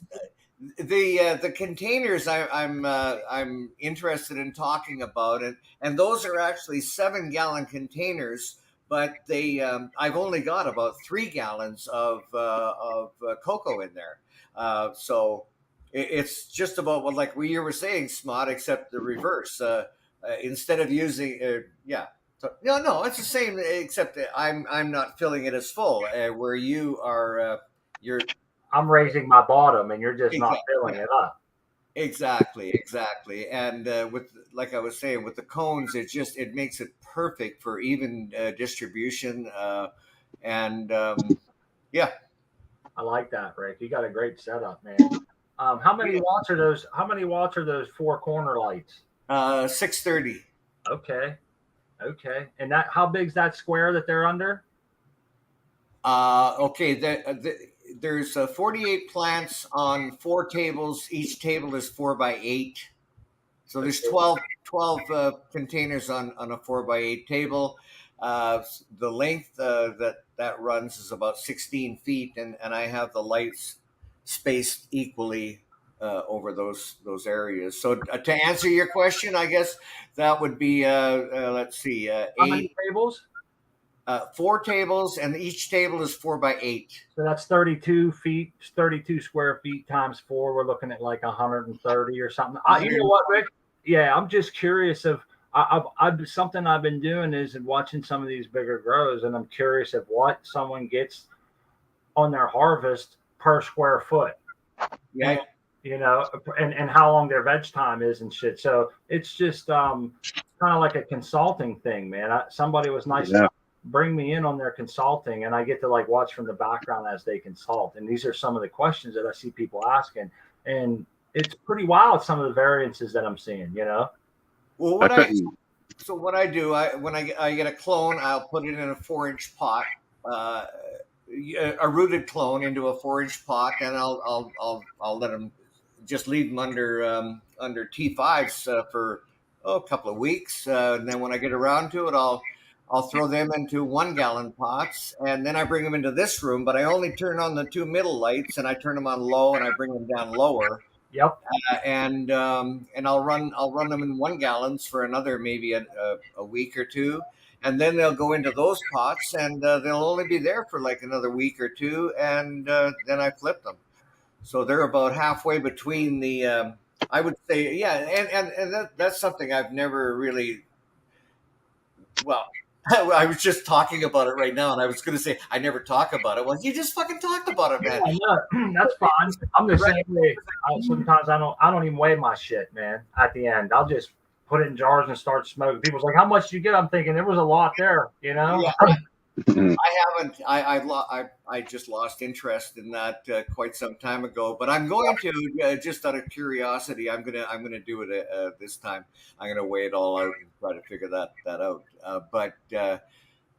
Where was I going? So yeah. So when it comes to vegging, what I do is I don't really go by a calendar. I go more like by a tape measure, and I'll veg those whatever strain I've got to about halfway between those white tubes, and then I'll flip them to flower, and they'll usually stretch out to about the top of the tubes. This strain, what was this donkey butter? It went about a foot and a half above those tubes, and that really screwed me up. Everything just flopped all the way down to the top trellis, and then I had to go in there and put in all these stakes. Yeah, I could see why they look dense, like they're saying in the chat. Those buds do look dense. I'm envious of your grow space and how you have it set up. That's so nice, professional, clean. You got all your bases covered. You can tell you've been clicking on those cylinders for a long time. I have one other question, and I'll shut up. I see a big ass filter right there. That's something that you, even though it's legal there, you still filter your air. That seems like an expense that you wouldn't need, but I guess you don't really want your house smelling like skunk all day, right? Well, and out of respect for the neighbors too, like the smell does get like, even though it's a sealed room, somehow it sneaks out. Even maybe from opening and closing the door when I go in. The smell every now and just out of respect, I'll keep it within the area. Yeah. Yeah, I worry about as I grow my flower space. I find that humidity mid and late flower it's a pain. I couldn't imagine having that many tables. Like you must be well, you don't battle humidity. They look healthy as hell. So what's the trick there? Well, I did touch on the dehumidifier, like having some overkill on the dehumidifier. You know what? I've only been playing with my tent for like a year. Well, I forget when but I haven't had a lot of success. I have a lot easier success controlling my environment in that big room than I do in my tent. Yeah, really. The dehumidifier, I think, was the key. Going to a sealed environment gives you so much more control. I can control it to like 1 degree, or 1 degree of temperature, or 5%, 2% of in humidity. So it's great. It's great. I agree. Open room. We used to grow in an open room, and we had to move to tents, and it wasn't even all that sealed, to be honest, and it was still much easier to take care of. For some reason, it was easier to condition that room than it is the exhaust and vent and everything else, and it worked great. So maybe it's because we hung out in there and kicked a lot of CO2, but and being able to walk around your plants 360 degrees is unparalleled. We got spoiled being able to do that. Yeah, I didn't mention too. Those are rolling tables, so I can roll them out in the middle, and then I can walk through the middle, so I can work from both sides. And it's beautiful that the tables are elevated about 2 feet. So I have a little stool I can run around on, just push around, and then the rest of the time I'm standing. And I'm also blessed with a 12-foot ceiling and a floor drain. I mean, you like. I'd recommend to anybody, if you're considering doing make sure you have a floor drain. That's absolute start there. I definitely appreciate you sharing it. It's like Chad's saying, it's a beautiful setup. I mean, so beautiful. Now, a question, seeing you said you only been playing with it a little bit, but I gotta say it looks very dialed in. How much time would you say you have to spend per week in a flower cycle in a room that size? How demanding is it with it all set up? Well, okay. the watering. Okay, that's where my ritual starts. I'll go in, and I have a 50-gallon drum, and so I will top it up. I sometimes I try to get it topped up the day before, so I can put some silicate in there and just let it run overnight. So I will I'll check the EC and temperature, or the pH, and then I put on my chemist coat, and I'm using Floraflex nutrients right now. So it's a little game I play. I check the EC, and then I go, okay, that EC, that much water, blah blah blah. This is what it's supposed to be, and then I go and I'll weigh out my nutrients, and damn it, I'm usually pretty close. I've been doing it long enough. That whole process takes less than 5 minutes, and then I'll go and then I'll get my coffee. I'll let it mix for a while, and then it's simply come back down, and I go to the, and I have it set on a timer. But what I prefer to do is keep a better watch on the pots. So I simply go in and press a button, and automatically the food is distributed to all my plants equally. 1 minute, they're done. During that time, I'll go out and I'll check some of the sprayers and so on, make sure everything, and I'll lift some of the pots, see what their weight is like, and I can do some other inspections. Then it just depends on the stage of flower. Do I want to water once, twice, or 3 times a day? Sometimes even 4 times a day. Right now, I'm watering 3 times a day, so it's getting. Yeah, it gets a little demanding near the end, so that's why I was definitely curious. It sounds like as you go bigger, you get a little more industrialized with buttons. Well, yeah, but again, all it is I can set it to go on at 10:30, 1:30, and 4:30, or I can go in and push the button, and I enjoy the time. It gives me more time in the garden. So as far as other work, I mean, you set the trellises, and I usually do a pretty major defoliation leaf strip around week 3 of flower. Other than that, honestly, Well, hats off, man. That's a absolutely beautiful garden. And I guess while we're checking out gardens, I don't know if the happy cultivator's around his outdoor plant, but I bet he's like I don't know. Okay, I'll show it. No, here's the harvest that we pulled the other day. Let's explain that harvest first before you say, hey, here's a harvest. Like, that's an extra harvest. A seed that was taken from a really good buddy of mine. And we had her growing in the closet there with her sister, the white widow, but we separated them and put the tropical banana in here, and the white widow got kicked outside. But yeah, so we just harvested the tropical banana the other day, and she's some dense nuggies. Yeah, you had an empty flower tent, so you said, screw it, let me throw this plant I've been flowering in this small little closet and just get a little extra. Good taste too. I got a clipping of it last week and stuff. Yeah, it's awesome. Yeah, I think I have pictures of your actual grow. I don't know. Yeah, so that was a nice little side quest. I mean, we just harvested in this tent with the super lemon haze, so it was kind of cool to just put this in here for a couple weeks and pop this out. But yeah, so there's the harvest. Thanks to Gigi. Thank you, brother. There's your last grow. Beautiful. Wow. That's incredible. I remember. It was his second grow ever. Amazing. Indoors, I should say. He's done some outdoors, but yeah, he did awesome. Thank you, brother. Awesome teacher. Yeah, Gigi's really good. I appreciate it. And I don't have anything growing right now, guys, just because I'm doing a reset. Here are the babies that go with the plant training grow challenge. Real quick, you guys, it's not too late to sign up for that, and I wanted to let you know I found out today we sign up closes October 1st. So yeah, get after it if you guys want to get involved. But yeah, so here's the babies. They look good, man. They look happy. They look perfectly healthy for sure. They are amazing. Thank you, guys. Yeah, they were slow to the races. My nodes were struggling. I don't know. I always struggle in the seed phase. But I giggle because I know we've had this conversation about you planted an extra plant so you could throw out the runt. And I giggle because I know when it comes time, you're going to say, no, I can grow it in the medicine cabinet. I can put it under the sink. Yeah, like, so we don't have to get rid of it. To get ahead of that, you got BG. Like I love all 4 of those plants, and I'm hoping for a nice even canopy with no issues. This baby right here, I'm not willing to get rid of because I found out from our good buddy Frank that she's my one skunk pheno from the batch. So I got 4 GMOs and 1 skunk. So all right, what closet are we putting her in? She's gonna stay in this cup right here for the remainder of the challenge. I fucking knew it. That's your solo cup challenge. There you go. So she'll be the solo cup challenge. But yeah, so first topping's coming soon. I'll be potting them up tomorrow or the next day. Yeah, you're gonna be putting that first topping on your YouTube channel. Yeah, you know I will. Everybody subscribe up to the Happy Cultivator for sure. Thank you, brother.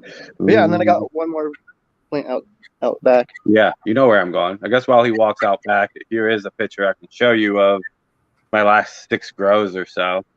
It's kind of hard to see because I have a comment up in the way, but let's see. There we go.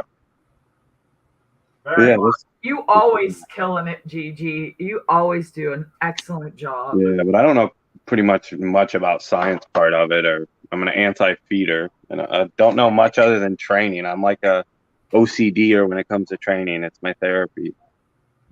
Well, you're doing a heck of a job. That Pineapple Express is what you guys helped me grow when I first came on to Cocoa for Cannabis. Or was it the Runts? It's one of those where it was Pineapple Express. And then I did Runts after. But yeah, you guys helped me with that Pineapple Express. It was yummy. Oh, man. So Gigi, you do the same thing, like you just monocrop? I'm a soil grower, and I do a modified manifold. It's just topping from 5 to 3 and removing node 1, so you're saving a 4 post and then retopping to have 8 mains. Yep. But do you do different strains at the same time, or?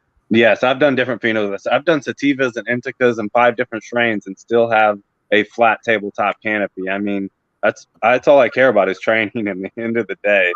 Because, light is yield, growers' talents, capturing that light and turning it to sugar. So I'm obsessed with filling a gas tank. So do you have a pattern, not a pattern, but a time schedule as to when you go about your training? Yes, I do have time schedules for my transplanting if everything's going right and my training if everything's going right. As we all know, you can have some that don't have the proper growth. Yeah, but you wait, for example, before you.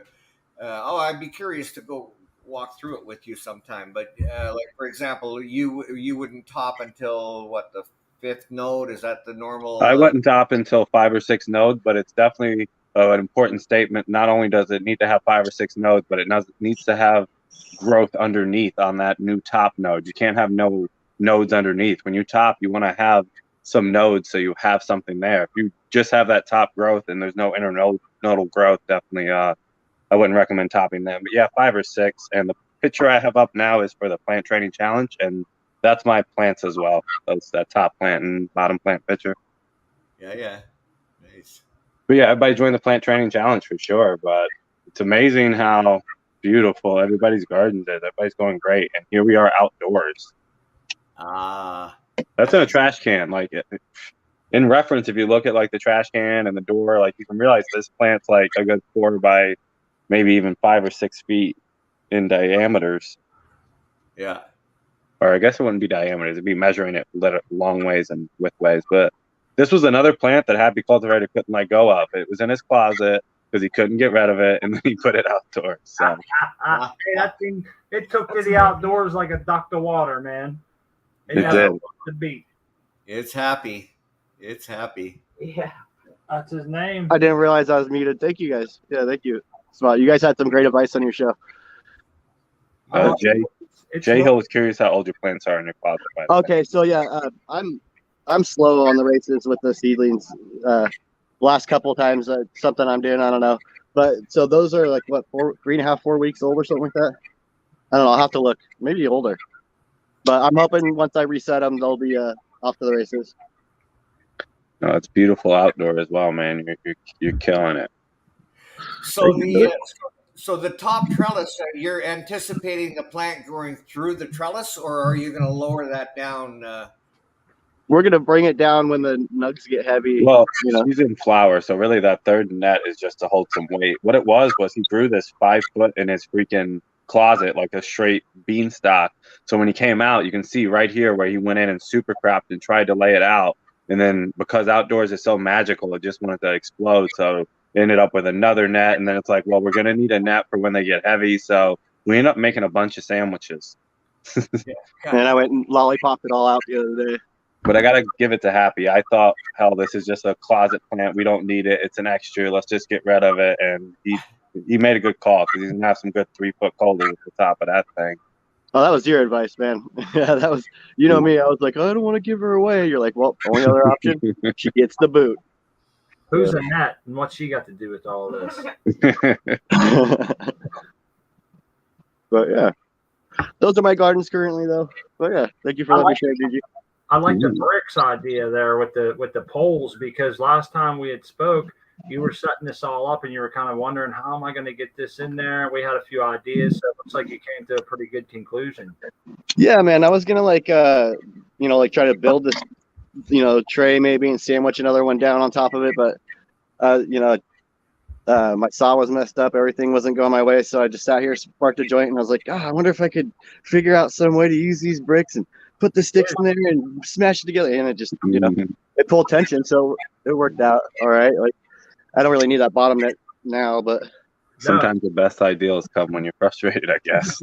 Yeah, I was like, son of a bitch, what do I do? You'd be working well, man. It's gonna, hopefully they'll get so heavy they try to collapse that.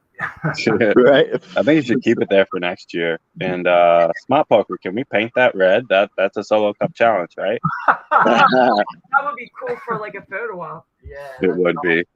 Like 16 ounces on the side with spray paint or something. And there's a question in chat for me, which I think would be good for everybody, which is what's your favorite strain you had to grow? And I'm going to force myself to pick one out of my many favorites here. But I'd have to say it'd be I've grown Blow Gelato the most, but my favorite strain I've ever grown has to be Banana Crumble. It was the first strain that ever lined up with what a breeder said it was going to be. I mean, not only in the looks, but also the taste. It was a over-ripened banana taste, like followed by a kind of bit of skunky peppery, but it's rare that they're ever right. But one of the elements of why I grew that is because my buddy's wife is a bit schizophrenic, bipolar, so she needed something with, like, I'm going to pronounce it wrong, but limonene, and that strain had a lot of it.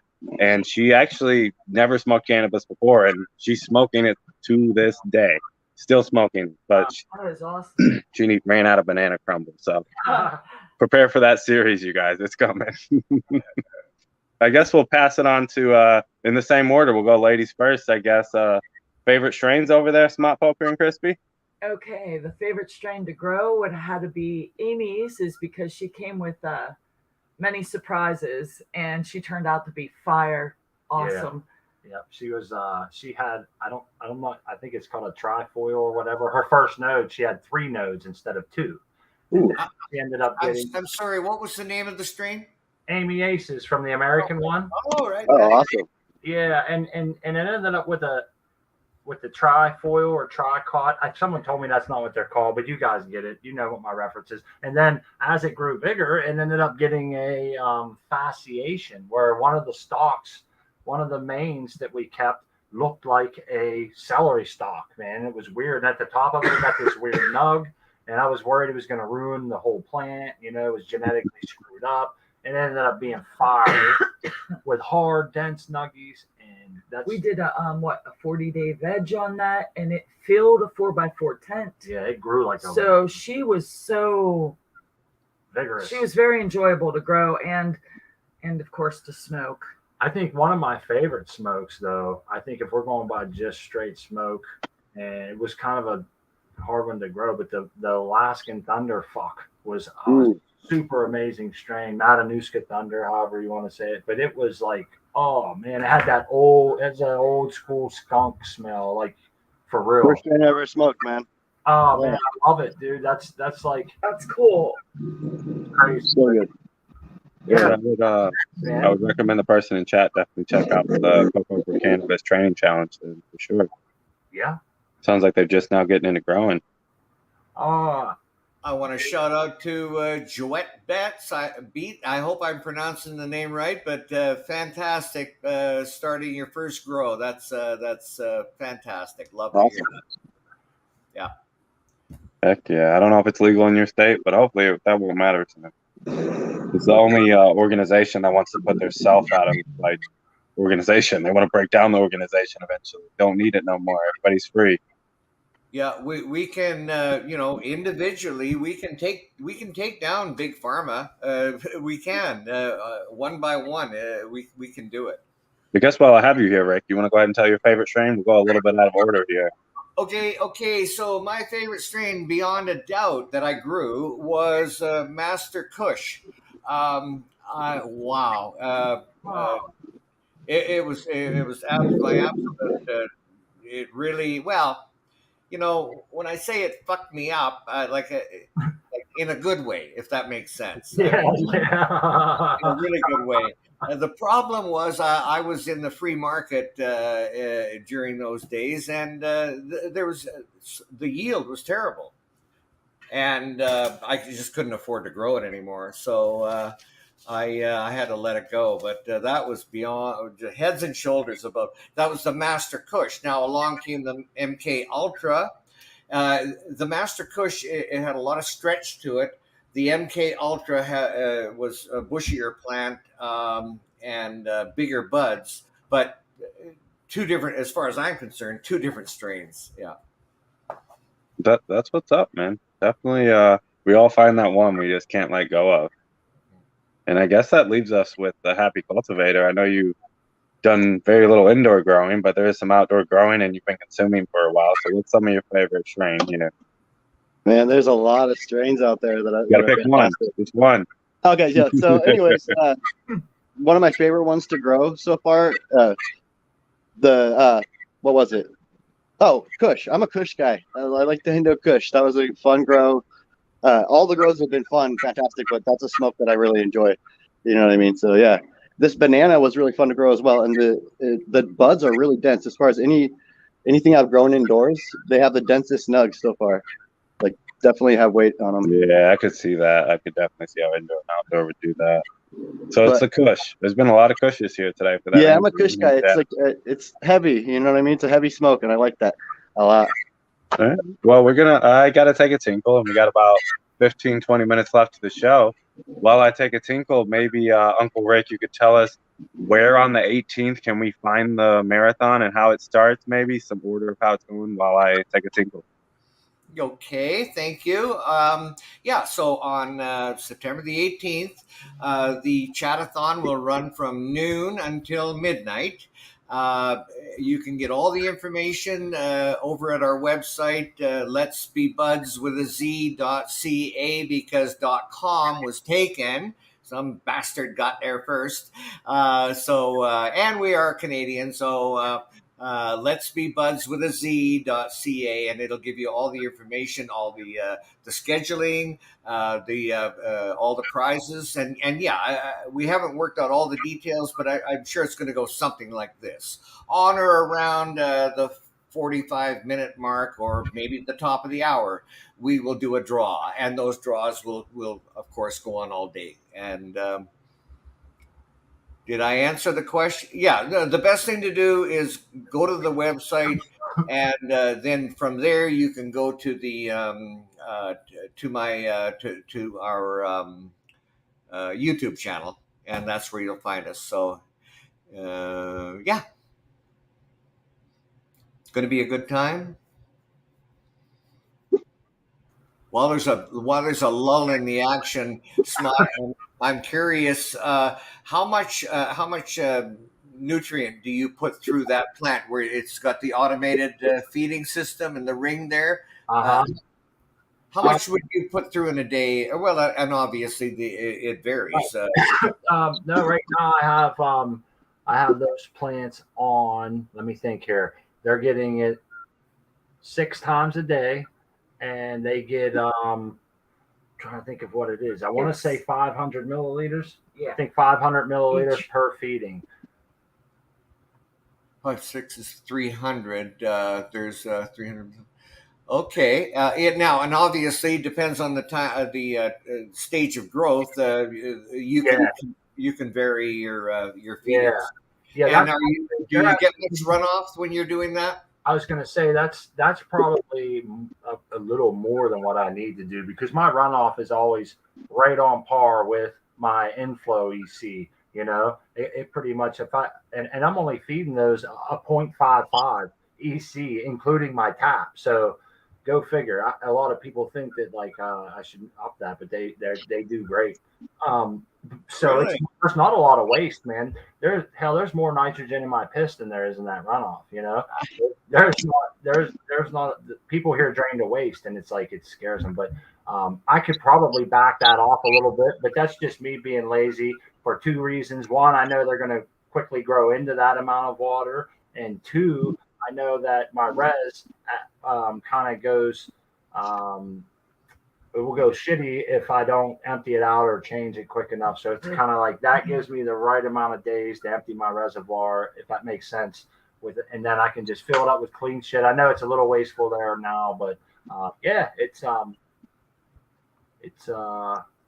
good system, man. Top down with those rings. That's a GrowTech ring, and we've on like our third or fourth time running those, and we love it, man. It's a pretty good system.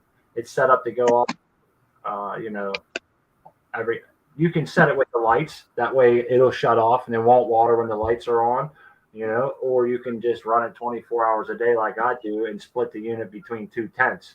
And then I run the tents on opposite light schedules and boom, man, I can run one, you know, two different tents on one pump. It's pretty cool, man, how this system is.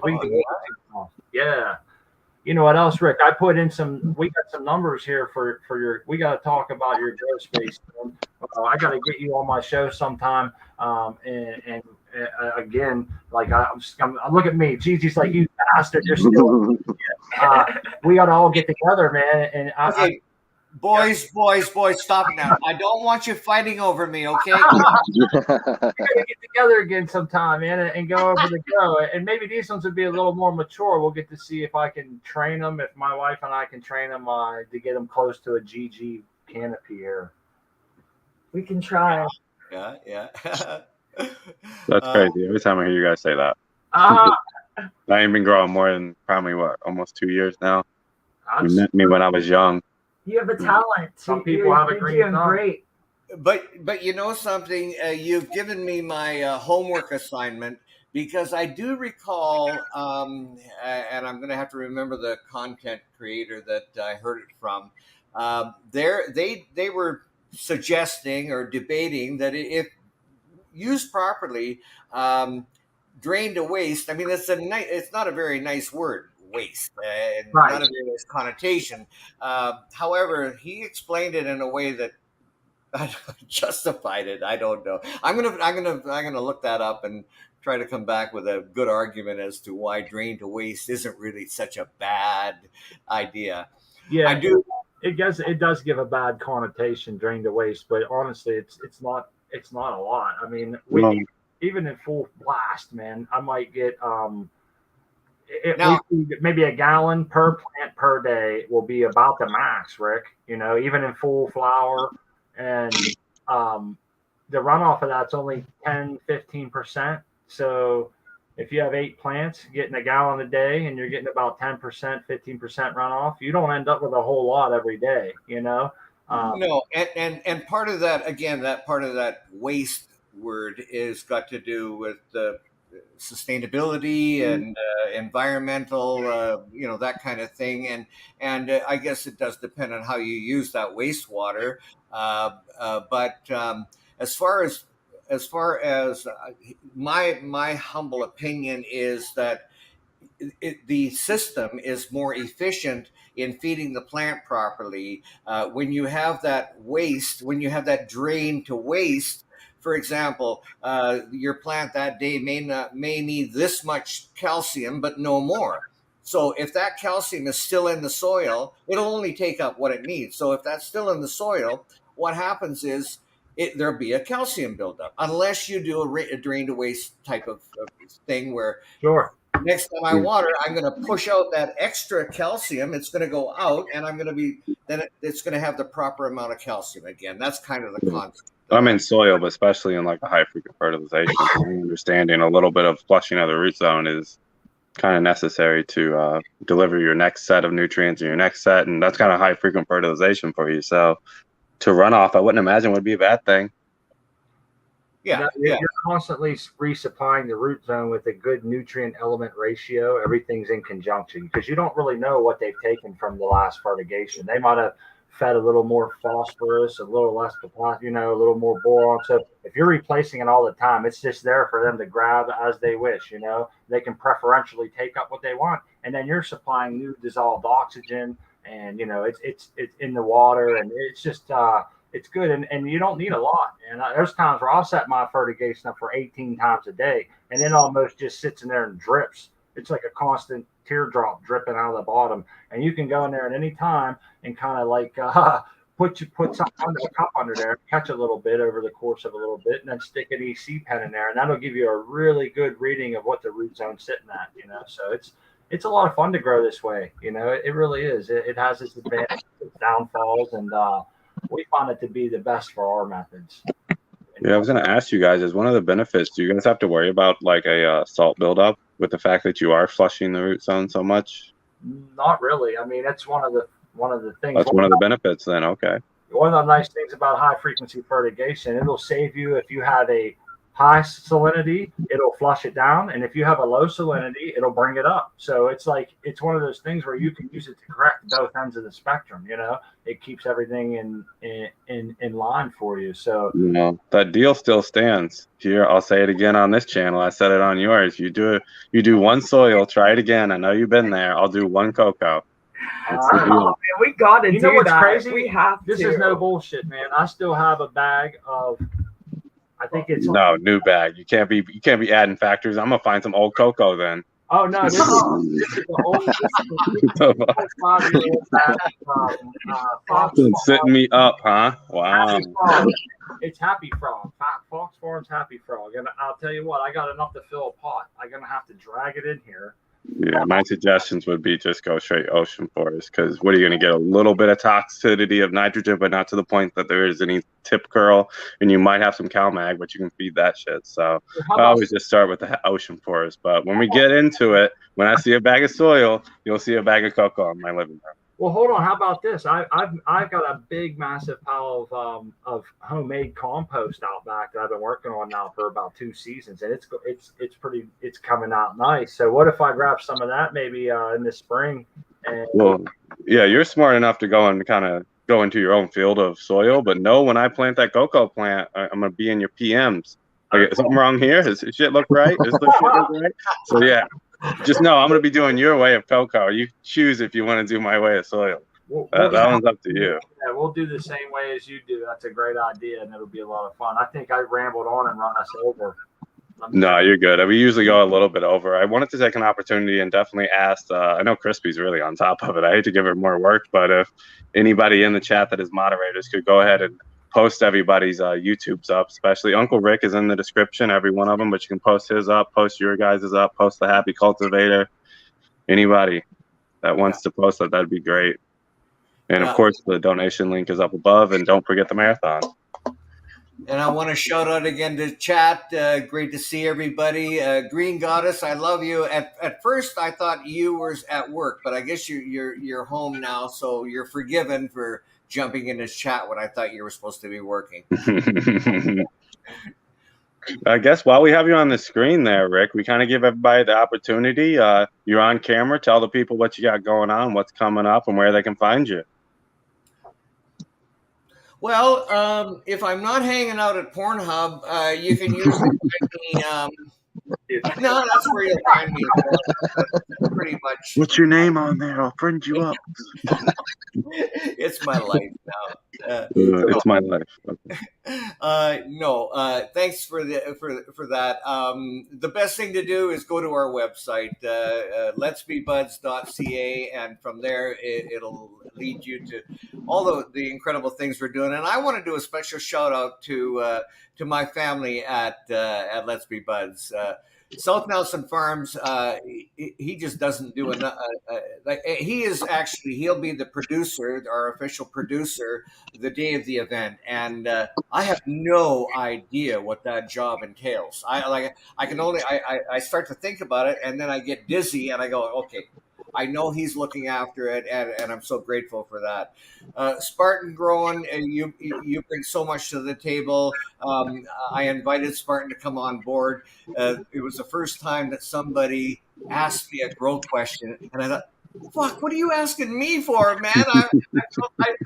Oh God, I just started shaking, and I immediately transferred it to Spartan, and he answered it right away. And Goddess as well. She just brings so much to the table. Her passion for RSO. She loves to ask questions, engage our guests, and it's just a fantastic group. And I love each and every one of you. Heck yeah, definitely check out Uncle Rick from the Let's Be Buds show on YouTube, and definitely go to letsbebuds.ca. And I really, again, appreciate you coming on. I appreciate everything you're doing for the Prisoner Project. Again, it blows my mind. You're just very good person. Don't forget that for sure. I appreciate that, my friend. I really do. And speaking of friends, I've developed so many friendships and relationships. It's just so exciting. It's probably the most exciting time of my life. Well, okay, I was there when my son was born, and that was pretty fucking exciting. But next to that, I don't know how I found all of you. I do. And I'll always be grateful to Caribou. He introduced me to the social media, and just changed my life. And I know my path for the rest of it now. So. Well, welcome to the internet, man. We're glad to have you. I find some of my best friends on here. Really, it's a sad statement, but it's a damn true one. Hey, thank you for sharing your garden too. That was awesome, Uncle Rick. It was.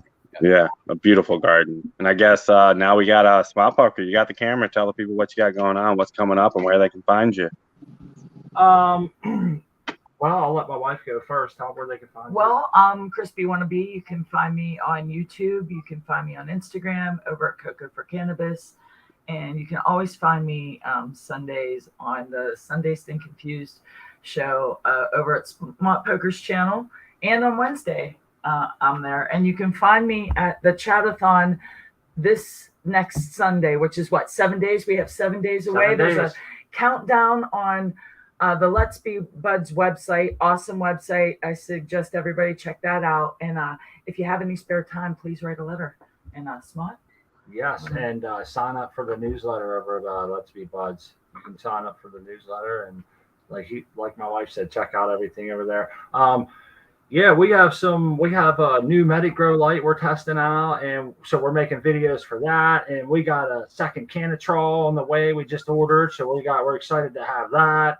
And so we're going to be making some different videos, trying to explain some more lights and what we're doing and their strains and how we're training. And we just have a lot of fun with it. We hope some people will get something out of it, and that they'll come hang out with us. Like my wife mentioned, our show, we enjoy people to come. We invite everybody. It doesn't matter what soil or what you grow in, whether it's soil or hydro or cocoa or whatever, man. Road and blocks, we don't care. Indoors, outdoors, one plant or a million. Everybody's welcome to come and share your story and hang out and be in the chat. And it's a lot of fun. And we hope to just continue the open doormat of collaboration. And that's what we're about, trying to get new growers to jump in and go either way you want. Like if whatever fits your boat, if you want to, it doesn't have to be cocoa. That's just what we choose, And we always tell people we have respect for all farmers at all levels, man. And it's just fun to be able to share and do garden tours. And if we can somehow help somebody, well, that's badass too, man. But we want your company next week. Let's Be Buds channel. It's in the chat. YouTube, go sign up, get the notification link clicked, and show your generosity. If you can write a letter, we'd appreciate it. If you have $1 or $2 you can spare, we stop by. Hopefully you'll win seeds or one of the gifts that we have over the giveaway prize. There's trim bags. There's the American one has seeds. You have extract craft. You have the Crazy Pot Mom. You have the picture. I shouldn't have started because now I'm going to miss a couple. There's the picture guy. Sticky Macro. Sticky Mackerel, thank you. And who else? Check out his website. He has got some beautiful art. There's some cool like pour art where they pour with a bucket, man, and they like move the bucket or they move the painting, and it's just badass. Everybody's coming out in droves and donating like jewelry, and it's amazing. Mrs. G-Bay and the coaster Yes, Mrs. G-Bay those was were in awesome there. too. Like a lot of good stuff. Hopefully we don't miss anyone, but yeah, I just think it's going to be a lot of fun next week, and we want people to come out. And we said this time and again, but we appreciate Uncle Rick putting this all together, building a cool little group to get it going, and it's amazing what it's turned out to. And for you, Gigi, Happy Cultivator, for being such a gracious host this afternoon, and this has been a lot of fun, like always. It's a great crowd here, so thanks for having us. Yeah, it's an awesome show. Yeah, thank you guys for coming, for being here. Yeah, I really appreciate the time here. Thank you. You guys know where to find me. I'm the Happy Cultivator. I just wanted to thank Uncle Rick, thank Smart Poker and Crispy for being here, everybody in chat. Thank you, Gigi, for providing this Sunday session. And check out the Last Prisoner Project, guys. Like, it's a good thing. You can find me on Instagram here, the Happy Cultivator Grow Group on Facebook. But yeah, cheers and happy Sunday, everybody. Oh, trim bag too. Skunk Ape Glassworks. That's who I forgot to mention. And thank you, Green Goddess. I'm sorry to interrupt, but I didn't want to forget them. They got some really cool stuff going down too. So be there to check it out. Go check it out on the Let's Be Buds page. Sorry. Oh no, I was done. But yeah, thank you guys for all showing up, and thank you. Did anybody mention the Source Turbo Extract Concentrate Extractor? That's a $600 item, man. Sweet. Yeah. Oh shit. Yes. Yeah, they work like a dam, and so you can retrieve all your alcohol, which is a big expense. So definitely good. Definitely. I just figured out I put myself on mute, but that's all right. You gotta love those moments. But yeah, no, I appreciate everyone coming out. And again, I'm gonna say it again, Rick. I mean, hats off, man. You're amazing. Setting all this up. Smart Poker and Crispy, thanks for coming. And definitely thank you, Happy Cultivator, for always being an amazing co-host. But other than that, everyone, definitely read the description. I'll see you the 18th for the marathon. All the information for our amazing man of the hour, Rick, is in the description. And Grow Show tonight. He's going to be on Michigan Brothers Grow Show. Oh, is he? Okay, go ahead. I'm on tour. This week. Anybody who will have me, I'm selling my soul. I'm on the final Last Prisoner Project tour, and so they graciously invited me or welcomed me when I reached out to them. Michigan Bros Grow Show will be tonight at 9 p.m. Eastern. And then, like I said, whoever else will have me between now and next Sunday, I'll be on their show promoting the Last Prisoner Project. So, heck yeah, you guys definitely head over there and check out that show. And if there's anybody listening that maybe wants to find a different way they can be involved with Rick here, definitely reach out to him. If you have something maybe small you want to donate for giveaways, Rick's kind of the head point on this. Listen, thank you for reminding me. I had a very good friend just reach out to me this morning, and he said he was watching me on Smart Poker, and he had been meaning to reach out. He just I'm not going to divulge too much information, but he just started work for a cannabis just manufacturer, and they're looking to get their name out in the industry, and he's thinking that his company is would be very interested in doing something with us. So that we'll probably be announcing in the next few days. So and this is what's happening. It's just it's a big snowball out of control. Wish me luck, and we're all just gonna have a great time. Heck yeah. And I guess I'll be the last one to tell you what I got going on. There's some videos that'll be released here soon. We're going to be releasing probably a video every day here for the next week, because I'm a little behind on releasing stuff. It's all there, just getting all the stuff in order.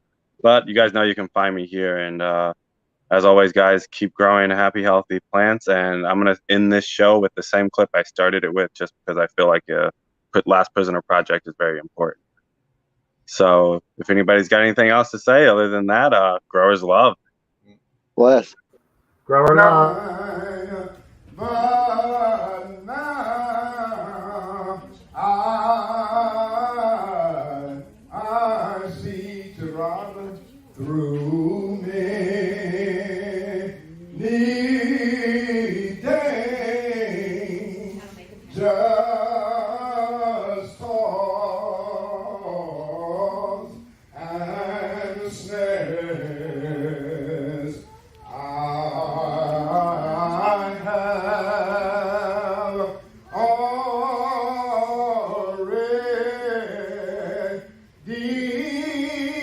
come.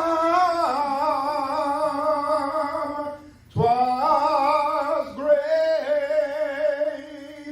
that brought me safe, brought me safe. He brought love.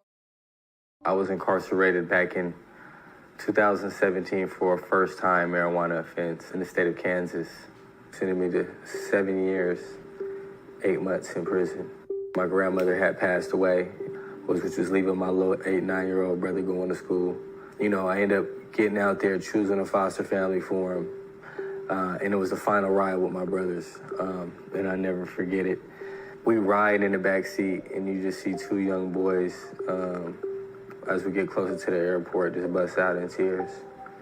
You know, you don't only lose, you know, your freedom, you know, you kind of lose access to the loved ones, like the people that are affected by it. Everybody gets up and lives for somebody, especially after seeing my little bros cry in the back seat on the way to the airport.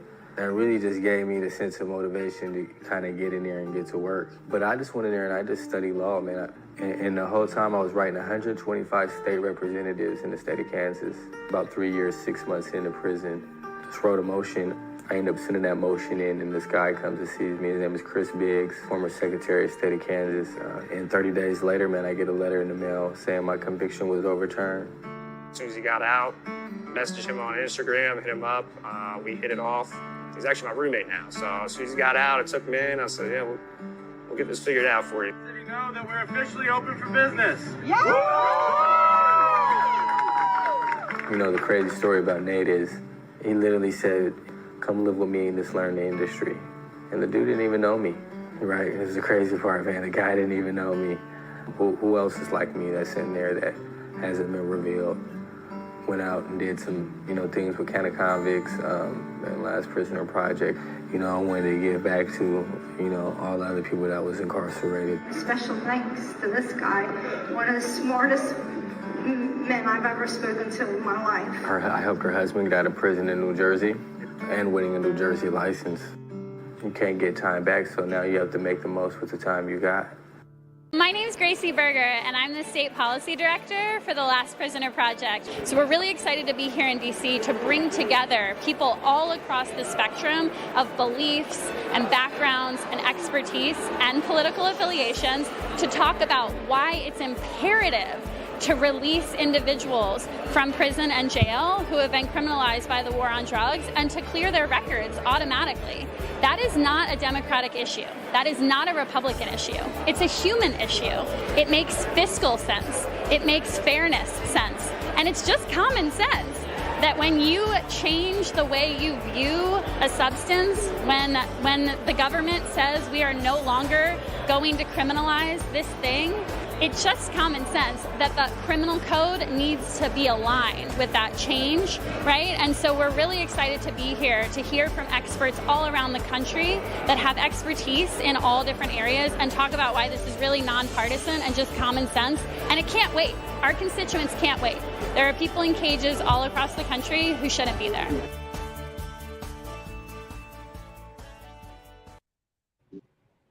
Heck yeah. Definitely. Wow, that's quite emotional. It is. Definitely make sure you join this project with Uncle Rick and let's get our buddies out of prison. Scars all Right. over everyone. Bless Got Uncle a Rick. bit of a lump in my throat right now. Yeah. Are we still live? Oh, No, it's God. ending right now.